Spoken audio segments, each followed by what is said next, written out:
નમસ્કાર દોસ્તો, જય જવાહર, જય આદિવાસી. ધારાસભ્ય શ્રી ચેતર વસાવાના ધર્મપત્ની વર્ષાબેન વસાવાનું જન સંબોધન ચેનલ પર પહેલી વાર હોય તો લાઈક, કોમેન્ટ, શેર અને સબસ્ક્રાઈબ કરવાનું ભૂલતા નહીં. જય જવાહર, જય આદિવાસી. હવે જે આપણે બધા જોઈ રહેલા છે કે ભાજપની સરકાર આપણને આદિવાસીઓને કઈ રીતે ખતમ કરવા માંગે છે તે આપણે બધા જોઈ રહેલા છે. આપણા વિસ્તારમાં નથી રસ્તાઓના ઠેકાણા, રસ્તે બધા ખાડાઓ હોય છે અને રોજના કેટલાક એક્સિડન્ટો પણ થતા હોય છે. એના માટે પણ અમે અવાજ ઉઠાવ્યો છે. અને આપણા વિસ્તારમાં સરકારી શાળાઓમાં પૂરતા શિક્ષકો નથી. બાળકોનો પાયો કઈ રીતના મજબૂત થાય એના માટે પણ અમે અવાજ ઉઠાવ્યો છે. અને આ સરકારી હોસ્પિટલોમાં પૂરતો સ્ટાફ નથી. હાલમાં પણ અત્યારે ડોક્ટરો પણ ત્યાં હાજર નથી. આપણા વિસ્તારના લોકોએ વધારે સારવાર લેવા માટે આગળ શહેરી વિસ્તારોમાં જવું પડે છે અને એ બધું સારું નથી. એટલે આપણે આપણો અવાજ બનીને આપણે એક થઈને લડવું પડશે. અને આપણો આદિવાસી કોઈ દીકરો સરકાર સામે અવાજ ઉઠાવે છે એ સરકારને ગમતું નથી. એટલા માટે આપણે બધા એક થવું પડશે.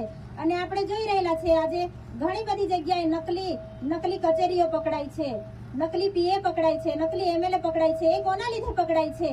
આ બધું ભાજપનું ષડયંત્ર છે એટલે આ બધું નકલી પકડાય છે.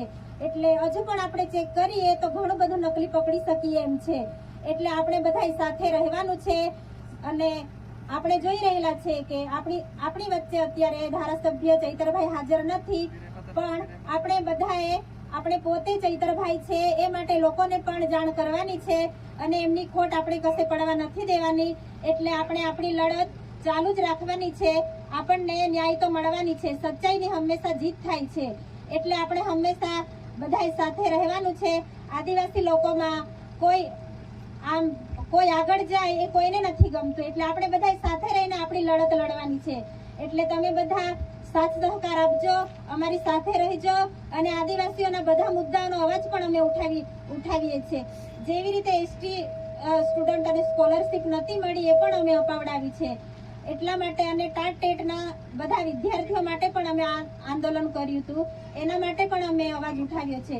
એટલે ઘણા બધા મુદ્દાઓ અમે આદિવાસીઓ માટે ઉઠાવ્યા છે. આપણા યુવાનો પણ ઘણા બેરોજગાર છે, એ લોકો માટે પણ મુદ્દા ઉઠાવીએ છીએ અમે.